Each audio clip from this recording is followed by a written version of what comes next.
As the situation is expected to intensify in Mozambique, there are concerns about the impact of these protests for the region. The South African Council of Churches has met with members of the Christian Council in Mozambique. Remember, that country is experiencing protests from those who are rejecting the October 9 election results. So we get the latest now. We speak to Reverend Mzwandile Molo, the General Secretary of the South African Council of Churches, who's joining us live. Good evening to you, Reverend, and Happy New Year. Thank you so much for your time. You had a meeting with the Christian Council in Mozambique.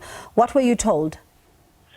Good evening, Bongiwe, and Happy New Year to you, your family, and your viewers. I trust that 2025 will become a year of great resolve to making sure that we all live a life that is beautiful and worthy of being a South African. Indeed. On the matter that you raised, we had a meeting with Christian Council of Mozambique where they updated us really on what is currently taking place there. They reminded us again how bleak and how black their Christmas was. They reminded us of how life has been disrupted almost to a halt in Mozambique. Health services are under strain. People are unable to buy rice, which is a staple food for Mozambique. The prisoners who have escaped and what that does to the country. And most importantly, they shared with us their own attempts in getting together the political parties into one room so that they're able to look clearly at the challenge and ask themselves how best to take Mozambique forward. Everybody knows there's a big disagreement around the results of the elections, but there's a belief from the church leaders of Mozambique that when Mozambicans can come together, a solution can be found. Are they hopeful, though, that the Mozambicans will come together? And I ask this because there was that meeting with the opposition leaders as well as the president, but Venancio Mondlane, one of the opposition leaders who's out of the country, did not attend that meeting. Yes, indeed. That's a matter of great concern for the church leaders because they believe that Mr. Mondlane has a particular contribution to make in making sure that Mozambique is on the path of peace, on the path of stability, and on the path of answering the very basic issues that the people of Mozambique are dealing with, issues of poverty, issues of exclusion, and issues of decent life. And therefore, the church leaders are reaching out as far as they can, even to Mr. Mondlane, with the hope that he will respond positively. And the hope is that when we appeal to him both as church leaders but as general society, hopefully he will find a way to bring himself to a point where he's able to speak with all political parties to find a solution. I know we talk about the situation in Mozambique now, but I wonder how much of a concern it is for the South African Council of Churches. I know you've had a meeting, but share with us as to just how deep your concerns are about what's taking place there.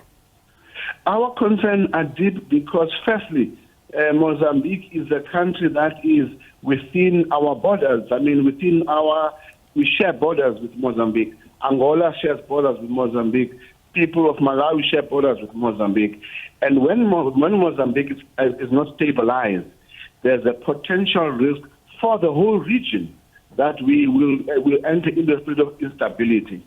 And that's why in our own call to our president, whilst we acknowledge the work that the envoy is doing, Dr. Mzwandile, we are asking for them to redouble their efforts into making sure that SACC plays a very critical role in using all within its power to make sure that the political parties and the political leadership of Mozambique are brought together to find a way forward for the people of Mozambique.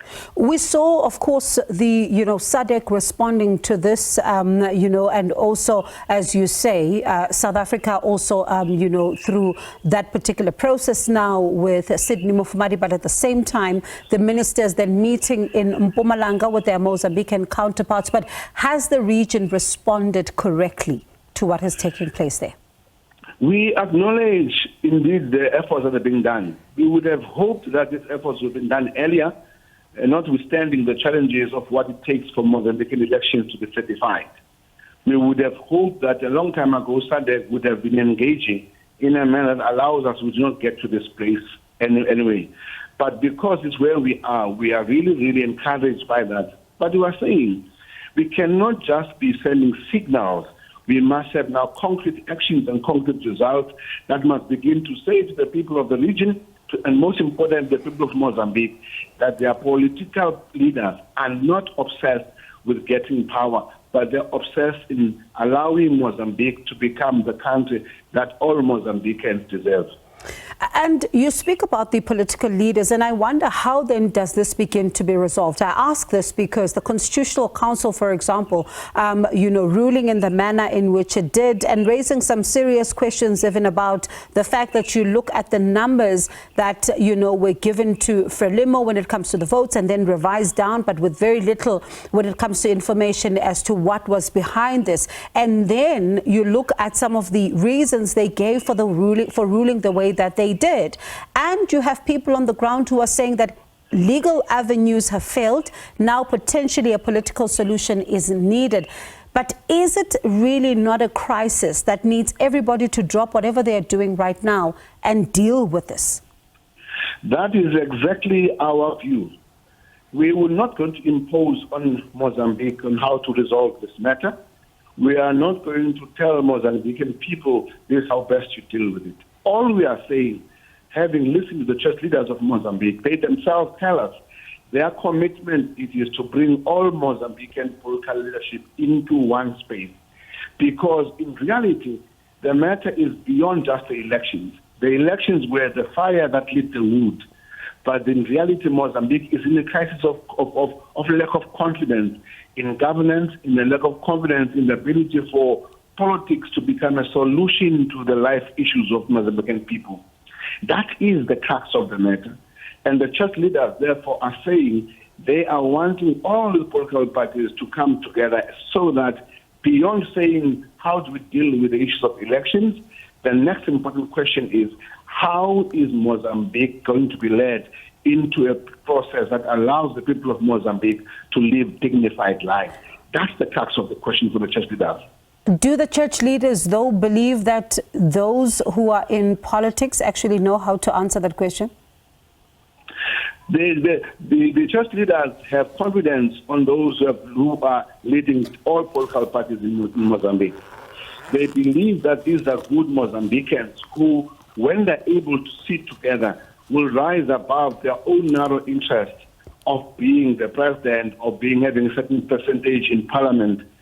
But they will come together and discover that when they look in the eyes of Mozambicans, they will discover that the young people are on the streets, the people who are protesting, the people who are afraid to go to the shops are of one nation, and how that nation needs to be galvanized together. And more than just trusting them, they believe that there's a moral responsibility that they have. Because once they come to the people and say, I want you to vote for us as leaders, they take upon themselves the moral responsibility to be people who lead the country in the way that the country should be led. Reverend Molo, appreciate your time. And as you say, it's an urgent situation and it really needs to be dealt with speedily. But let's see then what some of the processes then do, produce as far as some of the efforts are now, underway to try and really just deal with the situation. They appreciate your time. That was Reverend Mzwandile Molo, who is the General Secretary of the South African Council of Churches.